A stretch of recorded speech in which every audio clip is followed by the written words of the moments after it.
Nice. So thank you for having me today. It's an honor to present to you.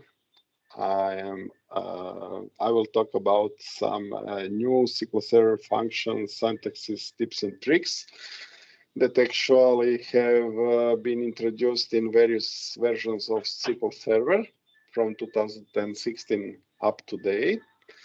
But it's not completely true, because 2 days ago on Microsoft Build, public preview of SQL Server 2022 was presented. And maybe on my next presentation, you will see also some new features of that version of SQL. But now let's go with this one. So who I am? I am Damir, of course, from Croatia. It's a small country in Europe.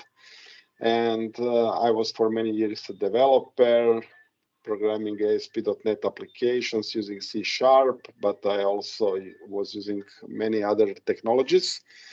And I'm working for almost 20 years I have 20 years of professional working experience. And I focused mainly on SQL Server development and optimization.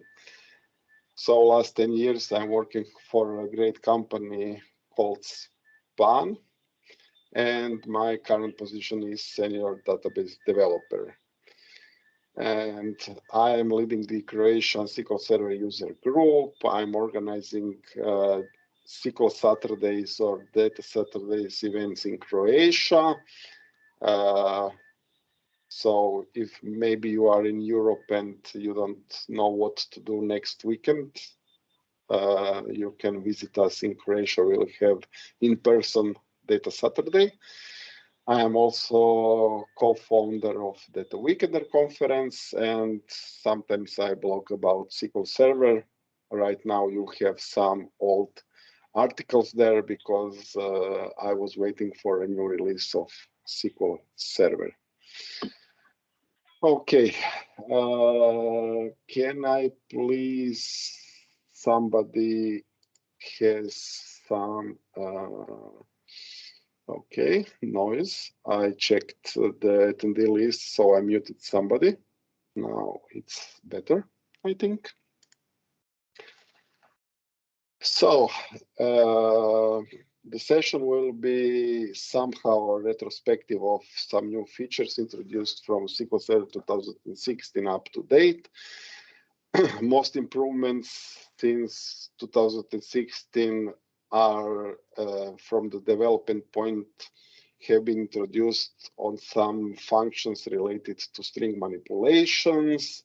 There are some related to other segments, of course, and this session is not strictly related to performance tuning, for example, because also in that field there were many improvements, but this is a different session and we will not talk about that. Okay, so let's start with the first one. So SQL Server 2016 introduced us with string split, and this is a table value function for splitting strings value by a separator.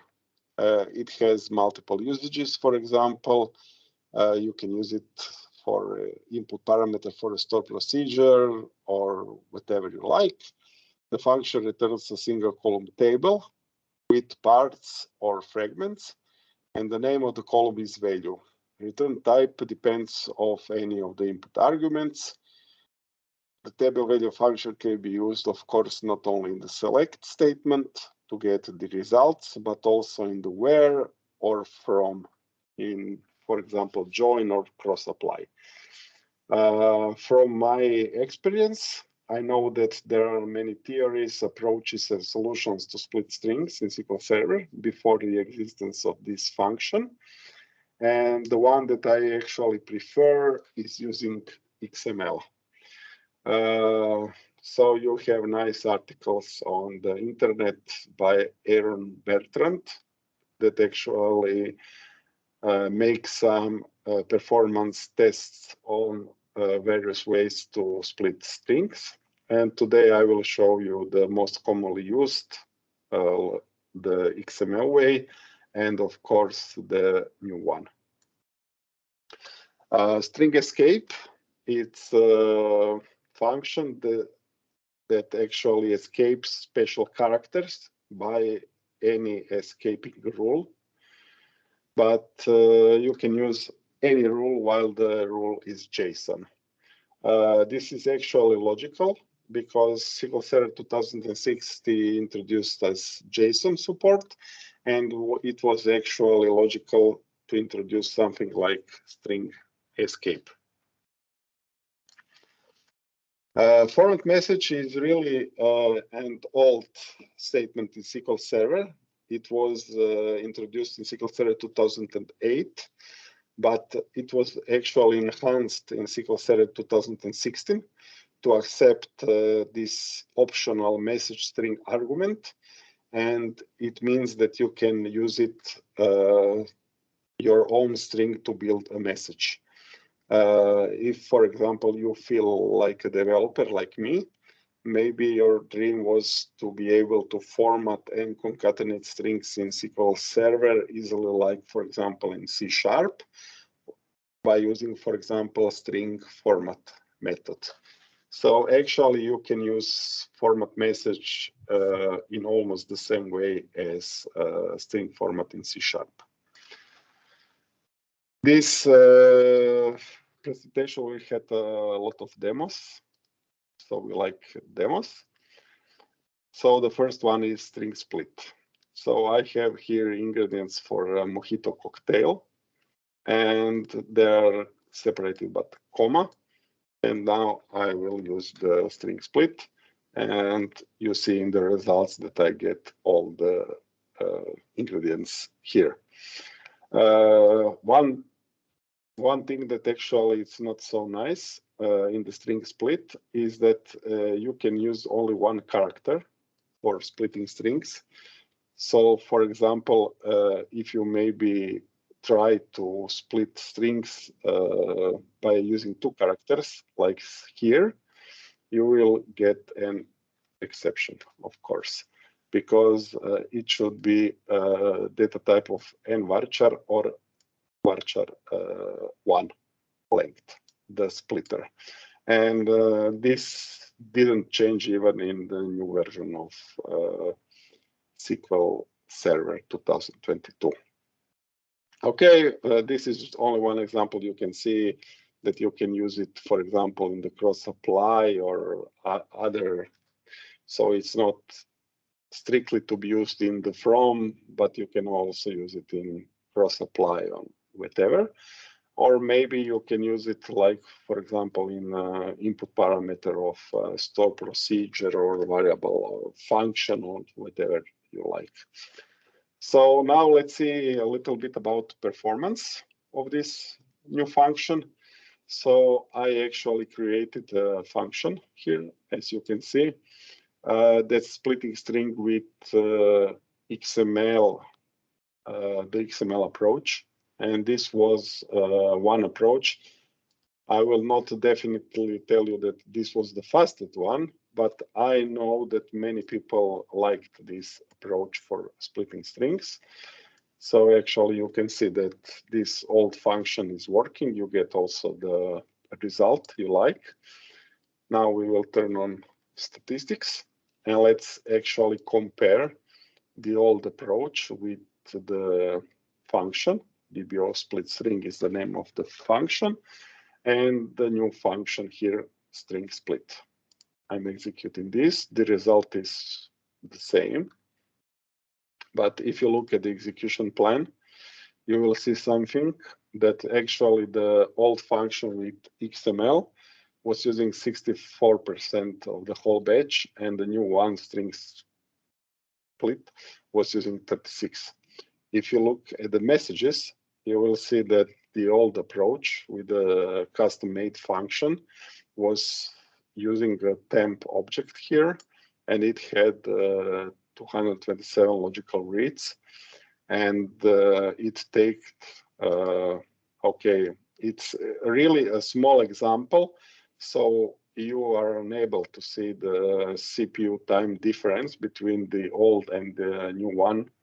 And this laptop is on which I'm doing the presentation is pretty new and pretty fast. So, but actually you can notice that the total elapsed time was from 167 to 72 milliseconds. And notice also that the new function didn't use any temp object like the old approach here. So it's really better performing than the old way. Okay, so I will actually not show you now every example because some are not so important.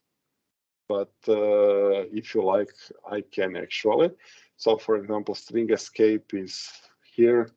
So it is escaping special characters by a rule, and the only supported rule currently is JSON. So actually, if you are building a JSON document, valid JSON document, you need to escape backslashes, enter, and whatever characters. So you can use this. And also this is a way to use the format message, the old command actually. So if you would like to, somebody is making noise. Okay, if you want actually to format a message or concatenate something, this is the old way where you should use pluses, for example, and you get this. But with you have additional problems with the old approach because you have, for example, numbers, and then you need to cast, of course, numbers to strings to get this result. And actually, this statement is getting bigger, and even bigger. Also, what happened if you have a null value? Of course, you get null because null plus something is always null in SQL. So this complicates the whole thing, and you must use is null and then cast and whatever. So this, and much elegant solution is to use the newly introduced format message. You can here put a string, the resulting string, and you can use these variables like %s for strings, for numbers. You have a lot of options actually. And after the first string, you can pass additional parameters. So it will actually concatenate this. And I think this solution is better, but have in mind that still you need to do the cast, because I will show you what will happen if you remove the cast. Okay, let's run it. And you will get an error, of course. So still casting is recommended, but there are some improvements about null values, because when using format message, you don't have to check the is null condition, because you will get this null in the parentheses here. Okay, so these are the 3 examples. And let's go to the demo again. Hopefully it's all clear. So 2070, SQL introduced us with trim. So, okay, trim is not only the replacement for L trim, R trim, of course, but trim can be also used to remove other characters in a given string value. But for example, if you are using the trim only without any additional parameters, you will actually get to remove blank space characters from the beginning and the end of a given string value. So second one is string aggregate. And is actually pretty much the opposite from string split described earlier. And of course, there are also many theories, approaches, and solutions to aggregate data in SQL Server before the existence of string aggregate function. And I actually prefer the one with XML and stuff. And I can find this function in many solutions that I actually did see for my customers. And we will later in the demo show how they are performing. Translate. Maybe you are thinking that SQL Server has a support for translating, for example, I don't know, English in Croatian or something, but the translate function isn't for that. So the function translate actually replaces multiple characters inside a given string value. So it cannot be used to replace a character within an empty string. And this was actually only possible by using the replace function, and still is possible. But translate is actually replacing only one character by one character. Maybe the demo will be clear. Okay, and the last function introduced to SQL Server 2017 about strings is the concat vs. So concat was introduced in SQL Server 2012, and simply as that, it returns a string that is the result of concatenating two or more string values. So what's the difference? The new function actually concatenate a variable number of arguments with the delimiter specifying the first argument or separator. So maybe if you like to build, for example, a CSV file in SQL by the same delimiter, you can use concat vs. Okay, let's go to the demos, of course. So trim. Okay, you have, this is one example of this. So you have empty characters on the beginning and on the end. Here is the demo of the old solution to remove spaces. So L trim, right trim, and you get this as a result. And now you can use this trim to get the same result. But also, for example, you can specify this trim character from and the string, what you like. So if you run it, you will remove also the A character from the beginning and the end, and also the spaces. Okay, translate. It's a little messy, of course. So see that. Actually, I have here some open. See this? And actually, I want to replace every character this with every character this of this. So the result is this. And okay, you cannot replace, for example, you can replace spaces by full stop. This is also working here in the example, but you cannot replace something with nothing. So always you must have starting character and the destination replaced character. So for example, this would work, but this before was not working. And let's see another example. So I have here replace of brackets with parentheses in the open brackets. I want to replace with closed open brackets. I want to replace with open this and close this with close this. So string translate function actually replaces always the first character of the second parameter with the first character of the third parameter. And let's see this. So this is actually what I was looking for. And before of the translate, you could use this replace, but you should use it twice, of course, because you should first replace this bracket with this and this with this.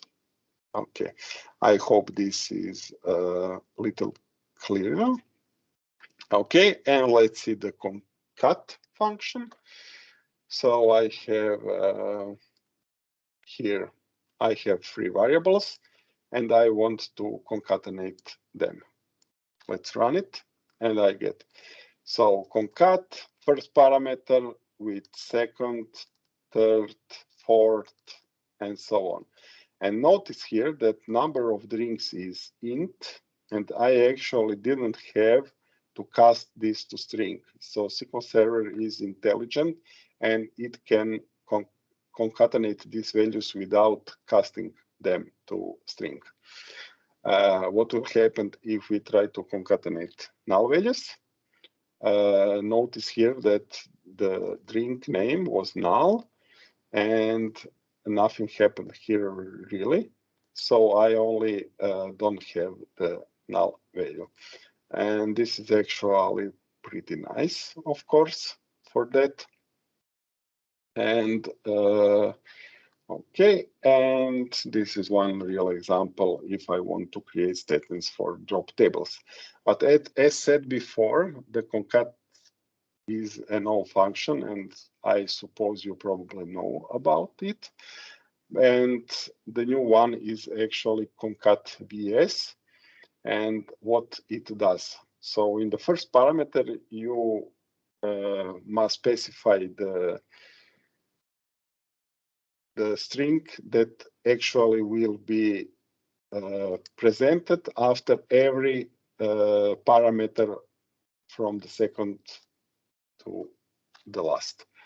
So actually, this is a way to create, for example, a CSV file, because I want that every of these parameter here, so schema name and type description, are divided by a comma.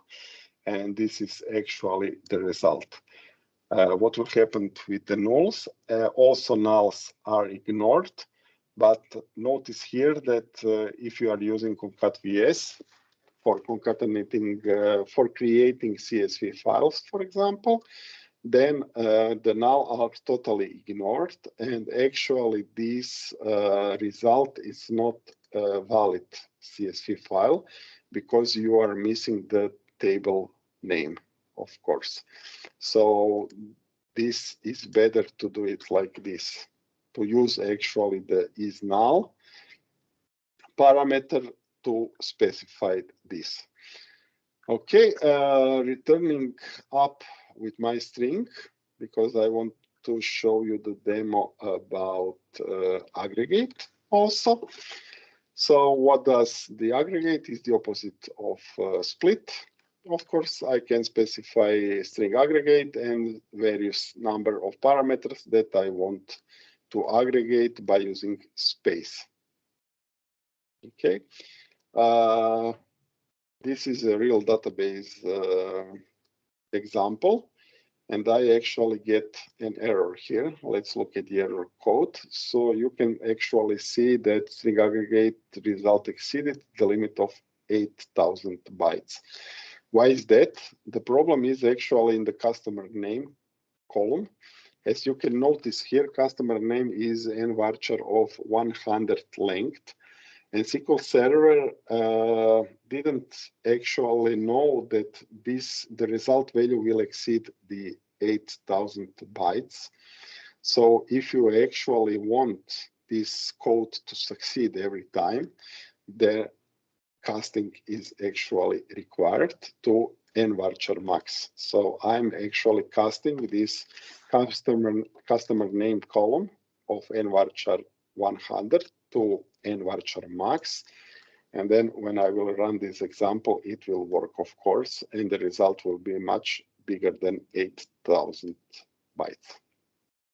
Okay, what will happen if you try to aggregate null values? Let's show it.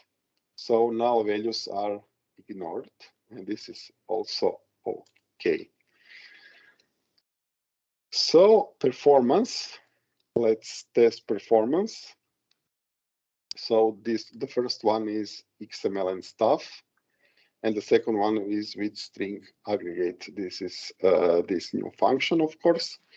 So you will actually see that if I am running this code, I will get the same result, of course. Let's look at the execution plan. So the old solution with XML and stuff is using almost the 100% of the whole batch. It's not totally 100%, but it's near of 100%, and the second one used near 0%. Let's look at the statistics. You will see that the first one, query, take 94 milliseconds of CPU time to execute the XML with stuff, and the second one only 60 milliseconds, and it's much faster than the old one. Okay, let's return to the demo. Okay. To the slides, sorry. So SQL Server 2019 introduces us some new features about strings also. The first one is this nice message. I suppose you like it when you get it. String or binary data will be truncated. So this error message can be very frustrating and almost impossible to detect what insert statement or, for example, record is the cause of this issue. Imagine, for example, that we are trying to insert some values from another table or a complex select statement. Then you will have a problem because you don't know which value caused the error message. And now, from SQL Server 2019, you have some basic parameter of the error. So, for example, you know the table, the database, the table in which the error occurred. Also, you have the column name, and also you know the part or the value that was the cause of the error. For example, truncated value x66.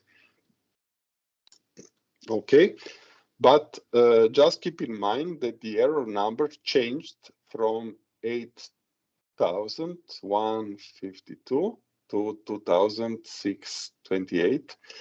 And for example, if you have some legacy code in which you, for example, try to catch something and you refer to the old error message or old error number, then you have actually the possibility to turn this feature off by running the statement shown on the screen. Okay, second thing, before SQL Server 2019, storing some characters, for example, ASCII, in the database was limited. SQL Server supports Unicode characters in the form of nchar, nvarchar, and ntext data types that are actually using UTF-8 encoding.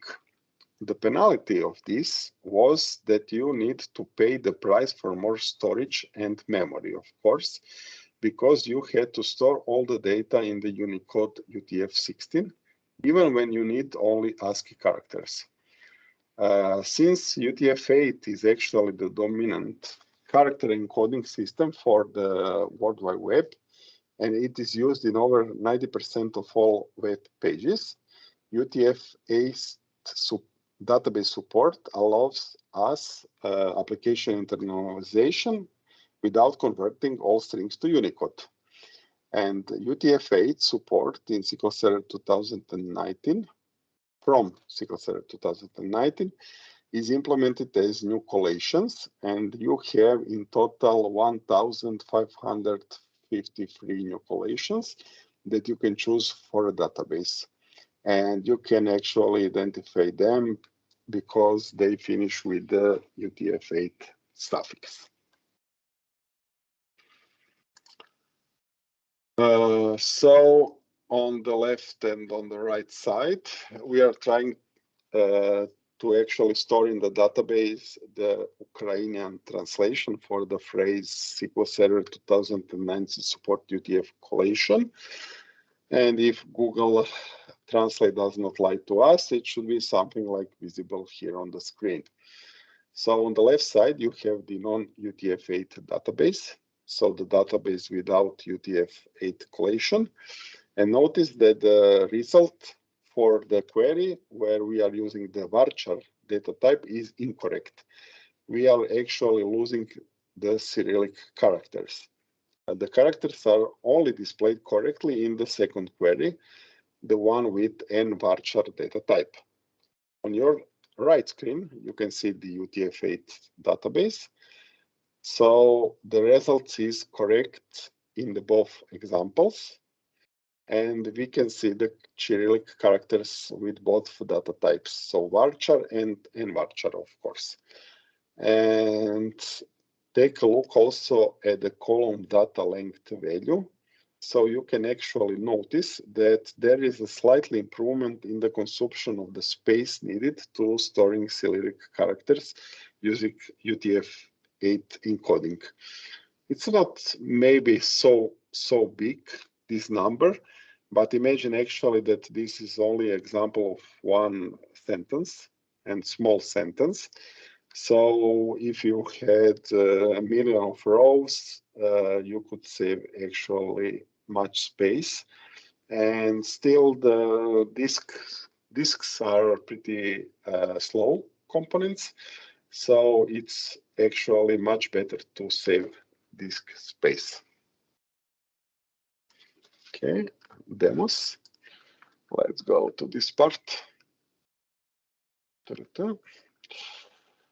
Okay, so yeah, I actually downgraded the compatibility level of the database worldwide web importers to older than SQL Server 2019, and I created a small test table, of course. And now I will simply insert some records here, and I get string or binary data will be truncated. Okay, I know now it's pretty simple to identify the record that cause problems. But imagine actually that this insert statement was a really complex SQL statement with many joins and whatever. And then in this case, it would be really hard to guess where is the problem. And actually here the problem is these Daniels, because I'm trying to insert 7 characters in the last name, and the support here is only for 6 characters, of course. But in the error message, I don't have any clue what's the error. Okay, I am rising up the compatibility level to SQL Server 2019, and now I will do the same insert. Still I get the error, of course. But now notice here that string or binary data would be truncated. I know the name of the database, the name of the table, the name of the column, and also the starting string of this truncated column. So now it's pretty easy to identify that actually this record is the problem.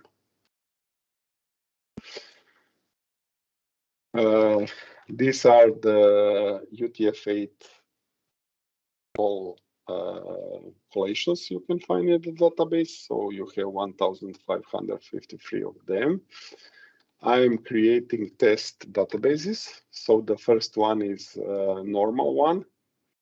No, sorry, the first one is UTF-8 with Latin general, okay, UTF-8.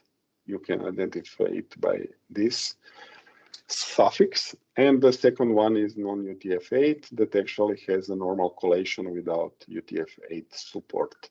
So I'm actually doing some translations and I'm trying to store these special, let's say special characters, actually Cyrillic characters in the database. I will run this query right now. And notice here, so first I have the non-UTF-8 database, and I am using the varchar data type, and I get here the result, but the result is completely wrong. So this case is not great, of course.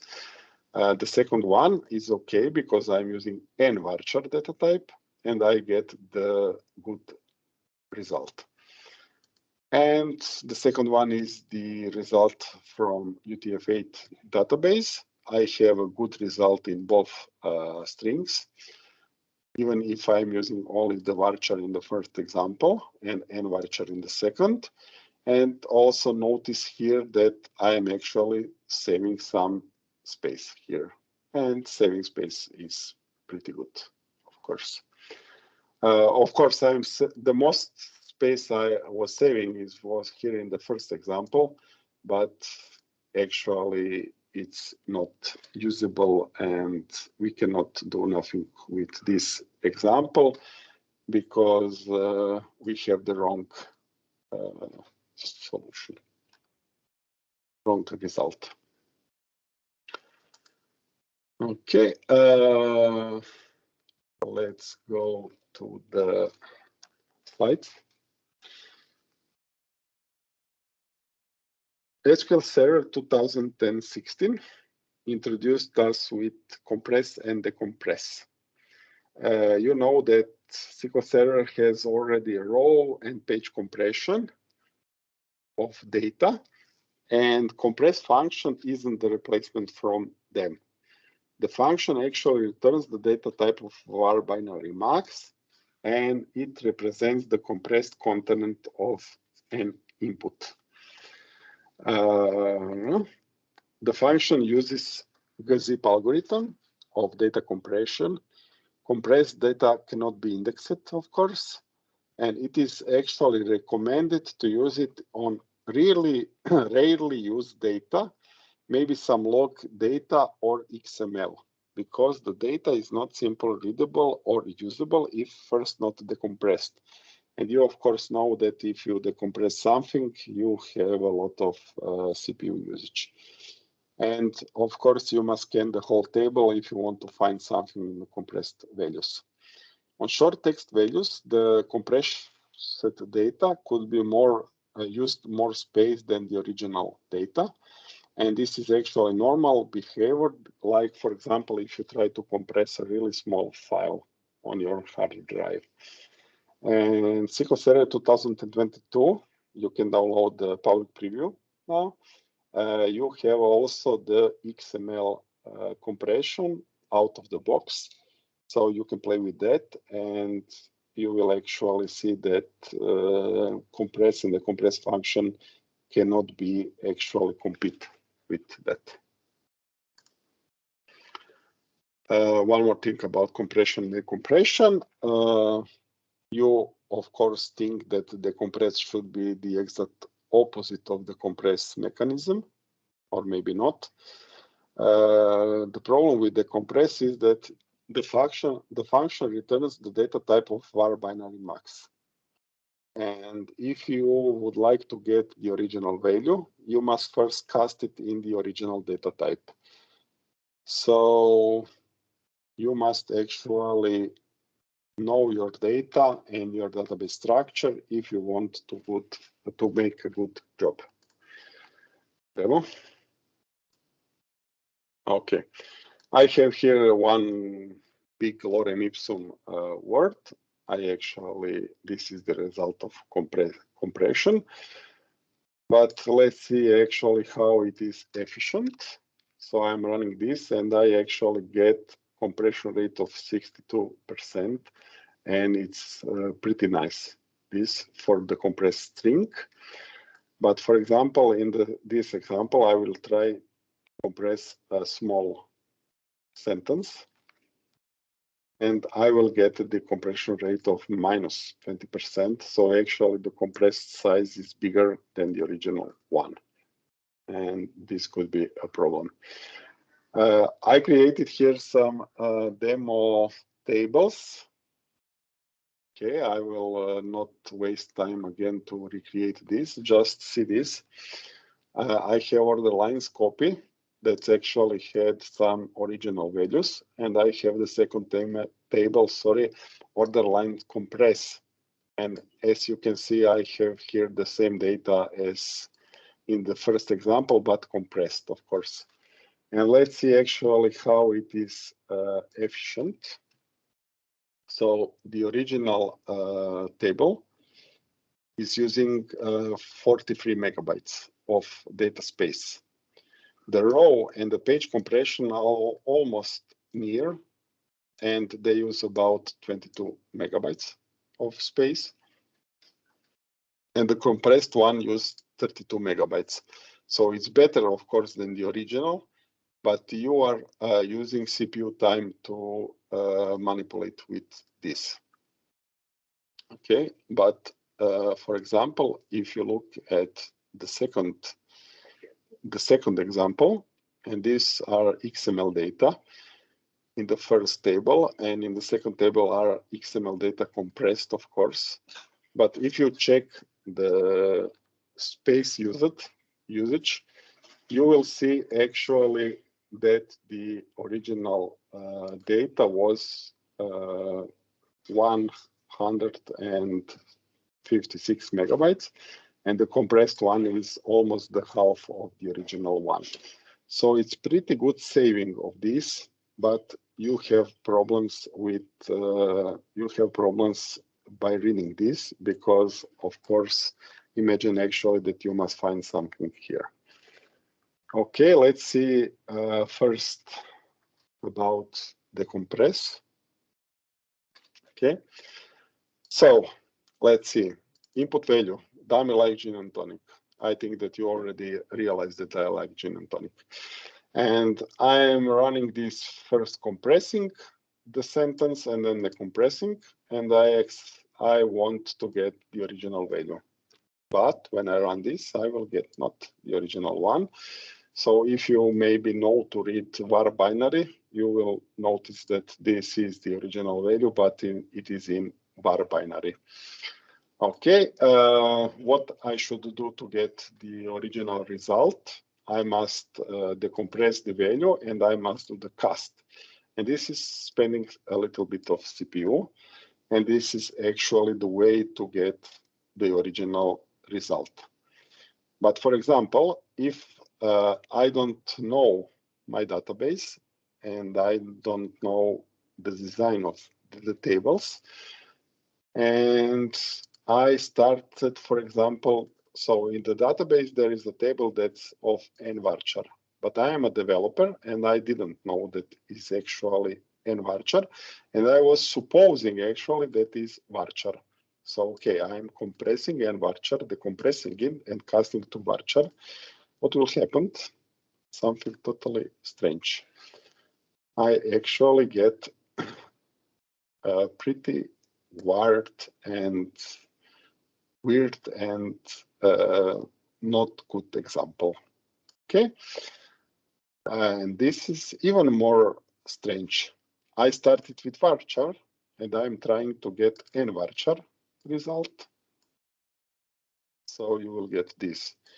Believe me, I checked in Google Translate and it's not Chinese, and it is actually totally unreadable.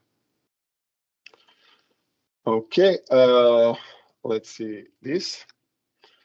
So I have actually here the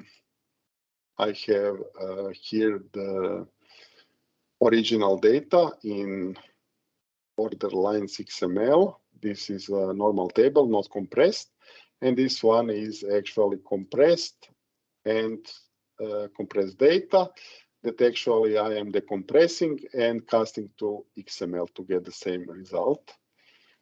Let's run it. Look at the execution plan. So SQL Server tell me the first query, and notice the first query is this with decompress and with cast, okay? It's using 66% of the whole batch. The second one, it's basically, the first one is without compression and decompression or whatever. It's using 66% of the whole batch. The second one is decompressing and casting the data, and it used 34% of the whole batch. So somebody would say, oh, nice, this decompress is fast. It's better performing. I will have much more performance with that, but it's not really true, because if you look at the messages, you will see that the first query with decompressed use without the decompressed used only 32 milliseconds, and the second one is using 10 times more of CPU time. Why these estimations are so wrong? They are wrong because of the logical reads. Before, if you are reading normal data, you have much more logical reads than if you read compressed data. So compressed data are smaller than the original one, and SQL Server is, on this example particular, is looking for logical reads. And his conclusion is the first one is better. It's not, it's worse than the second one, which is better because it had less logical reads, of course. And this is totally wrong, because imagine actually that you have millions of these queries and you take 1 second for every query, and this is a total chaos. Okay. Let's return to the slides.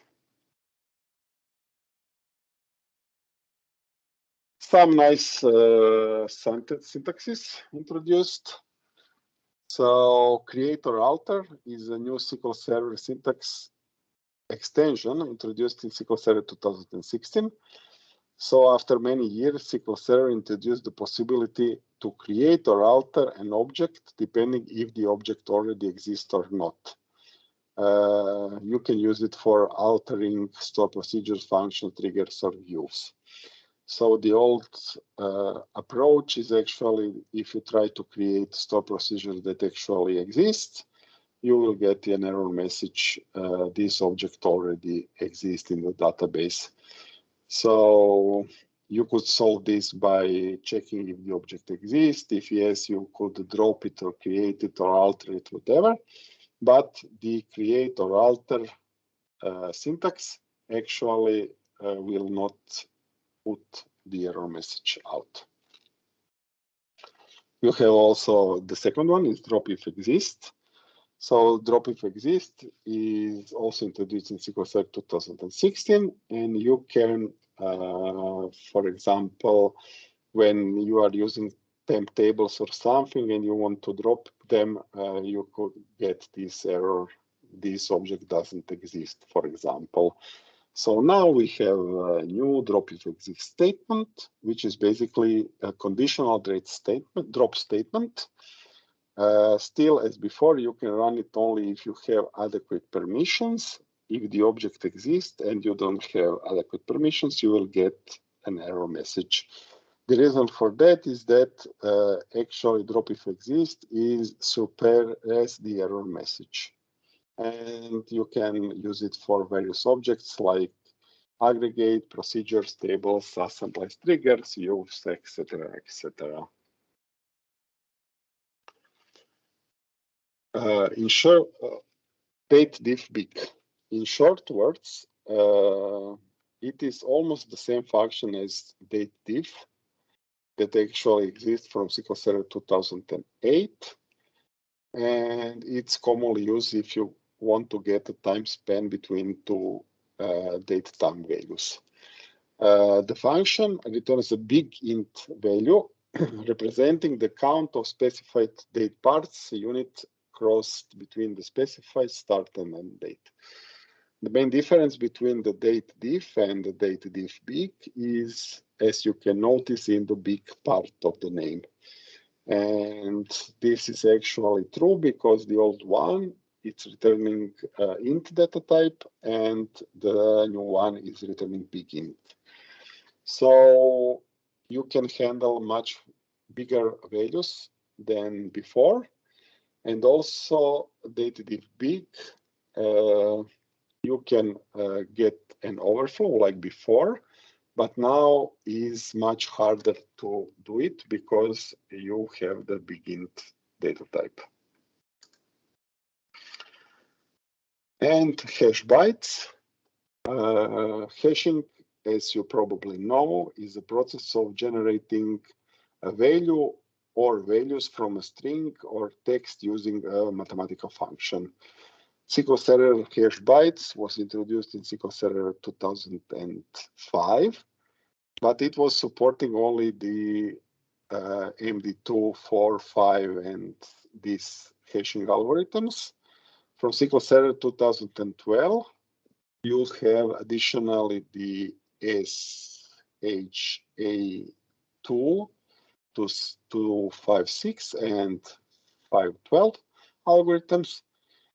And prior to SQL Server 2016, the input value was limited to 8,000 bytes. And now this limit does not exist anymore, and this is really nice. And you can use it for hashing, for example, nvarchar, nchar, var binary max, and other data types. Also, starting from SQL Server 2016, all other algorithms are working, but are not recommended for usage, are deprecated, in simple words.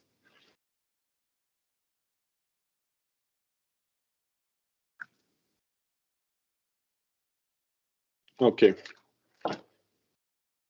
So let's create a stop procedure. Okay. And now I'm coming to the computer. I'm opening SQL Server Management Studio again. And I want to create this stop procedure because I didn't actually know that somebody created it before. I get this error. Oh, now cool. Now I don't know what's happening actually. So I want to make a bulletproof code. So I'm writing this, and it's bigger and bigger, this code, of course, because if the stop procedure is big, you have a lot of code to handle.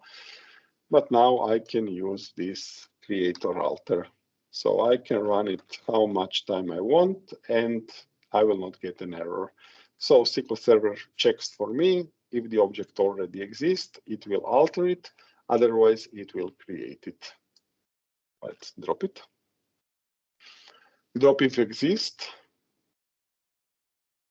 So also I'm trying to drop a function, that a table, sorry, that doesn't exist, and I get this frustrating error message. Now I could actually solve the issue with this. If object is not null, then drop table, and now I will not get an error. But it's much simpler to do this. Drop table if exists. So SQL Server will check for me if the object does exist. So I had this presentation on one SQL Saturday, and there was Erland Somarski, and I suggest you to read some articles of this guy, and also to watch his presentation, because Erland is really a great speaker, and he has a lot of knowledge. So he actually sent me one cool demo about this. As you can see, I'm creating two tables, the secret table, the official table, okay. I'm creating a user, and I'm granting the select right to this user to the official table. Okay, so the user don't know that actually the secret table exists.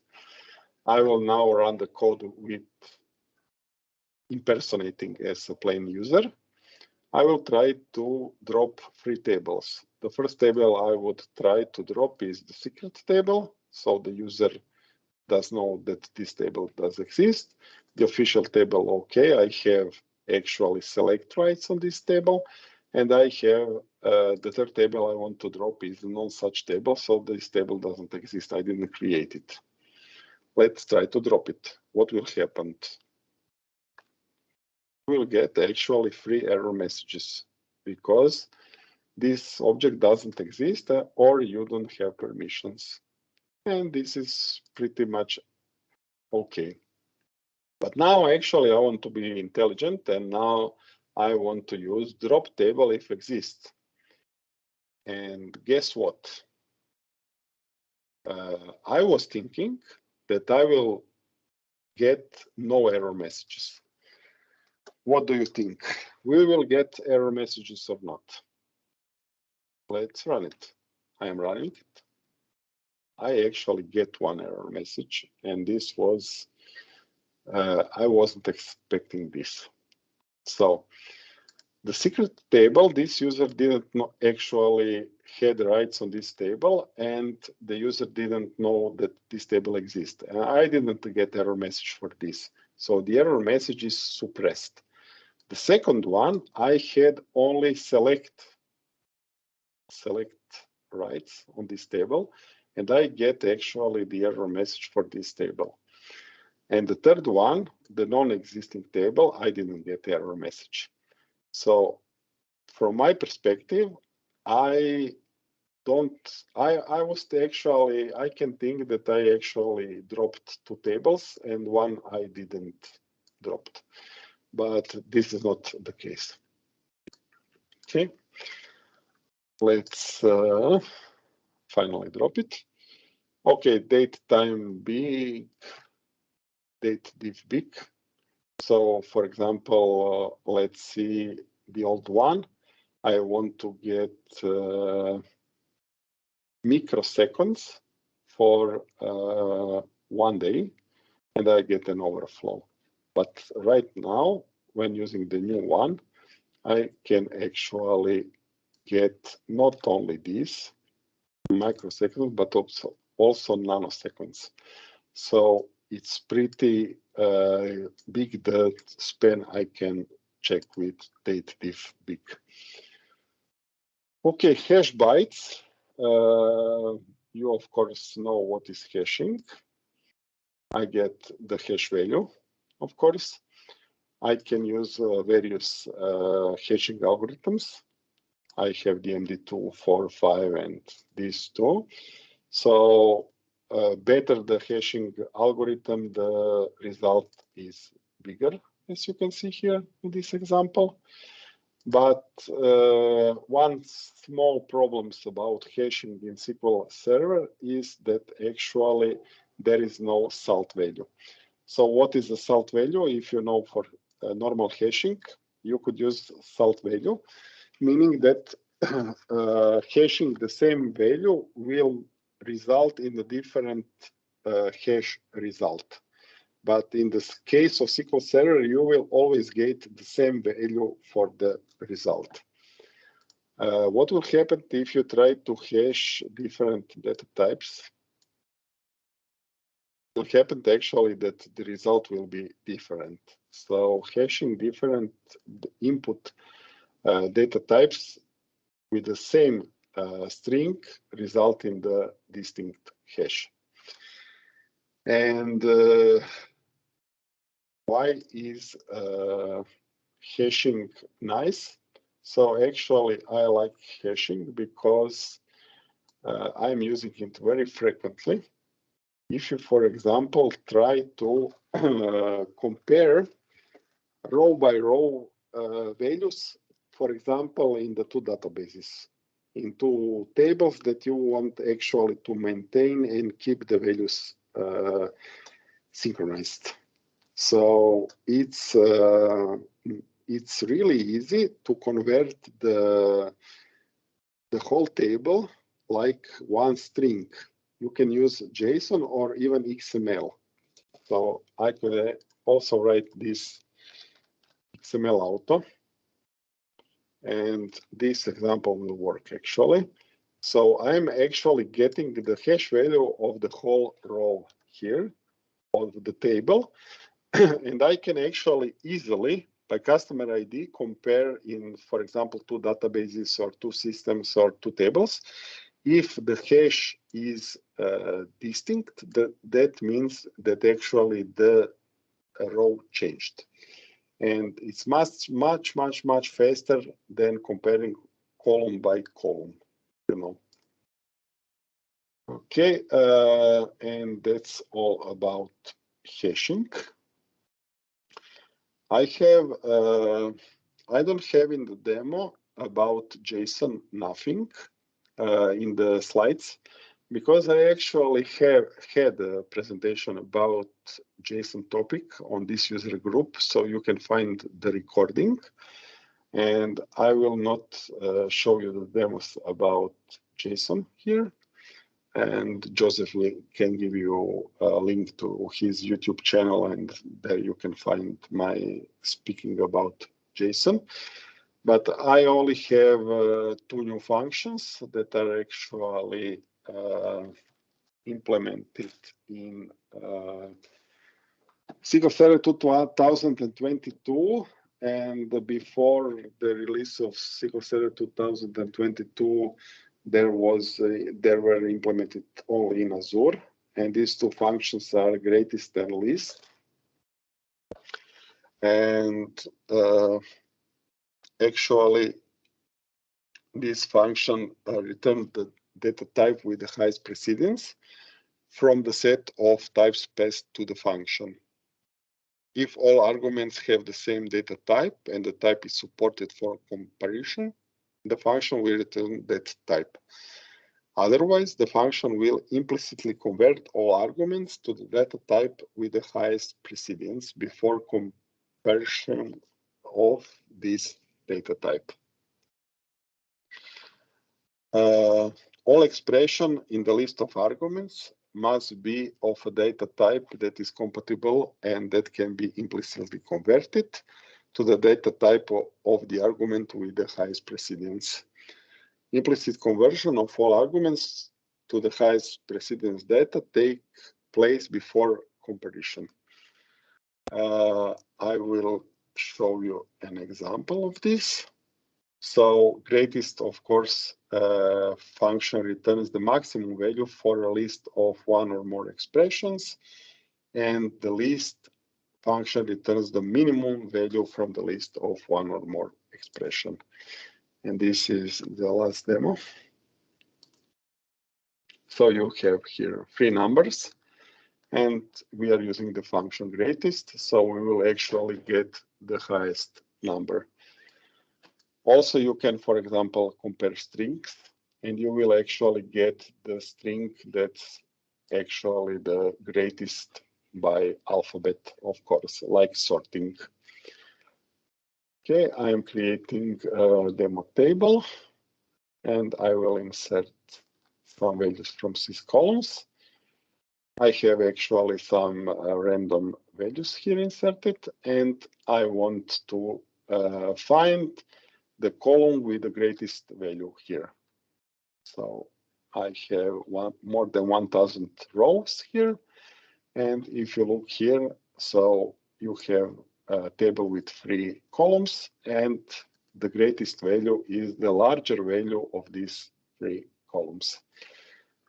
So it's better than, for example, to do it with, I don't know, switch case and comparison and whatever.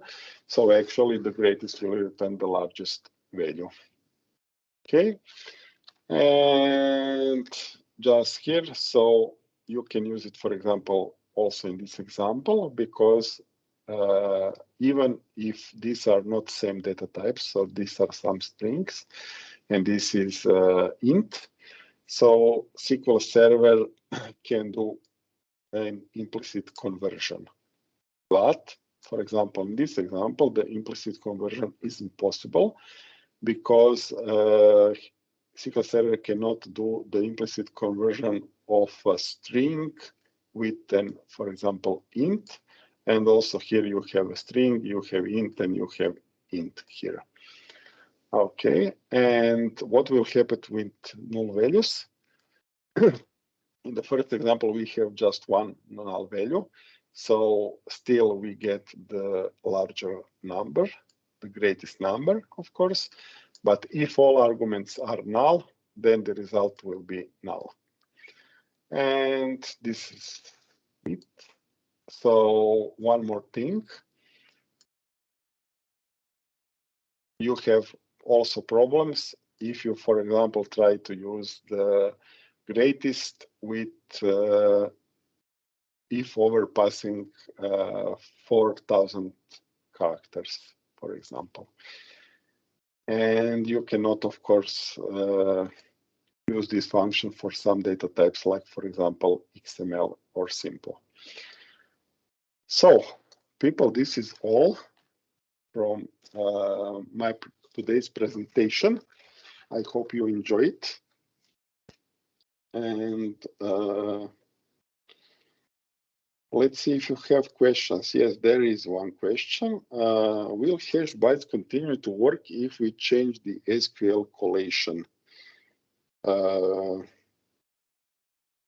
Yes, it will continue to work.